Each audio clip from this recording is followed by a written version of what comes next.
आप सभी प्रिय श्रोताओं को मेरा सादर नमस्कार, प्रणाम। मेरा नाम है आदित्य द्विवेदी और एक बार फिर से मैं आप सभी के लिए अपनी पुस्तक त्रिगो में दीप बहुतेरे से एक कविता लेकर आया हूँ। आइए कविता सुनते हैं। शीर्षक है सबके अपने संघर्ष हैं। साथियों, ये कविता एक 7-8 साल की बच्ची की कहानी को ध्यान में रखकर लिखी गई है, जिसको गणित विषय समझने में काफी दिक्कत होती है। उसके पिता, उसकी माँ सभी उसकी पढ़ाई पे बहुत ध्यान देते हैं और वो खुद भी बहुत मेहनत करती है, लेकिन फिर भी परिणाम मेहनत के अनुरूप नहीं मिलता। एक बार फिर से बच्चे की परीक्षा होती है, लेकिन परिणाम में कोई बदलाव नहीं होता। कम अंक आने से वह बेहद परेशान है। उसके पिताजी जब रात में घर वापस आते हैं अपने ऑफिस से, तो उसका उदास चेहरा देखकर सब कुछ समझ जाते हैं। उस समय तो वो कुछ नहीं बोलते और सुबह की प्रतीक्षा करते हैं। सुबह सुबह जल्दी उठकर वो उसे पास के ही एक पार्क में लेकर जाते हैं। उस पार्क के तालाब में खेलती चिड़ियों को देखकर बच्चे के मुंह से अनायास ही निकल पड़ता है, अच्छा होता अगर मैं चिड़िया होती, आराम से खेलती, मौज मस्ती करती, एग्जाम का कोई टेंशन नहीं रहता। बच्ची की इस बात से पिता को उसकी मनोदशा समझने में देर नहीं लगती। वो तुरंत ही उसे समझाते हुए चिड़ियों की मुश्किलों के बारे में बताते हैं और कहते हैं कि इस दुनिया में किसी का भी संघर्ष दूसरे से कम नहीं है। बस सबके अपने अपने संघर्ष हैं, जिनसे लड़कर उन्हें आगे बढ़ना होता है। कविता शुरू होती है कि है यही जीवन का गान प्रिय, है यही जीवन का गान प्रिय। नभ में उड़ते जो पंछी तुमको लगते हैं मस्त मनमौजी सलोने, हवा के थपेड़ों से हिल मिल जाते हैं लहरें जंगल सब इनके खिलौने। वो समझाते हैं कि हमें इनके जीवन में सब कुछ अच्छा अच्छा तो दिखता है, मगर इनके संघर्ष हमसे किसी भी मायने में कम नहीं है।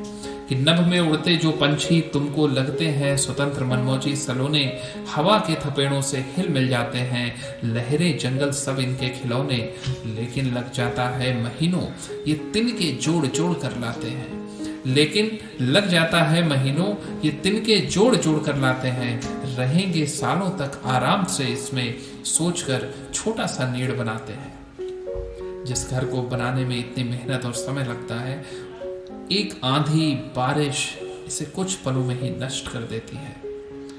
और ये सब ना भी हो तो पता चला किसी दिन कोई पेड़ की डाल को काट कर ले गया अपनी सर्दी मिटाने के लिए या फिर खाना पकाने के लिए, और इनका घर नष्ट हो गया। इन्हें लग जाता है महीनों ये तिनके जोड़ जोड़ कर लाते हैं। रहेंगे सालों तक आराम से इसमें सोचकर छोटा सा नीड़ बनाते हैं। पर मौसम की करवट लेते ही ये एकदम चौकन्ने हो जाते हैं। पर मौसम के करवट लेते ही ये एकदम चौकन्ने हो जाते हैं। जगह दूसरी घर नया बनेगा सोचकर उड़ान पर निकल जाते हैं। इतने विकट संघर्षों के बाद भी ये पंछी रोते नहीं, सतत रूप से अपने कर्म में तल्लीन रहते हैं, गाते रहते हैं, चहकते रहते हैं। जीवन के नित संघर्षों से मैंने ना कभी पंछियों को रोते देखा है। जीवन के नित संघर्षों से मैंने ना कभी पंछियों को रोते देखा है। हाँ, उनके सतत प्रयासों में मैंने लहू को स्वेद बन बहते देखा है। बनते मिटते मेघों के रंगों में रंगने लगती है उड़ान प्रिय, है यही जीवन का गान प्रिय, है यही जीवन का गान प्रिय। वो आगे समझाते हैं कि इस धरती से ऐसा कोई न गुजरा, इस धरती से ऐसा कोई न गुजरा जिसकी राहों में शूल न हो। ऐसा जीवन बस कल्पना है जिसमें सब कुछ अनुकूल हो। इस धरती से ऐसा कोई न गुजरा जिसकी राहों में शूल न हो। ऐसा जीवन बस कल्पना है जिसमें सब कुछ अनुकूल हो। आगे भी विषम परिस्थितियां होंगी, तुमको भीतर तक झकझोरेंगी, पर ध्यान रहे हटने ना पाए इन अधरों से मुस्कान प्रिय, है यही जीवन का गान प्रिय, है यही जीवन का गान प्रिय। मैं आप सभी को कोटि कोटि धन्यवाद देता हूँ, जितने प्रेम से आपने मेरी कविताओं को सुना है और अपना आशीर्वाद दिया है।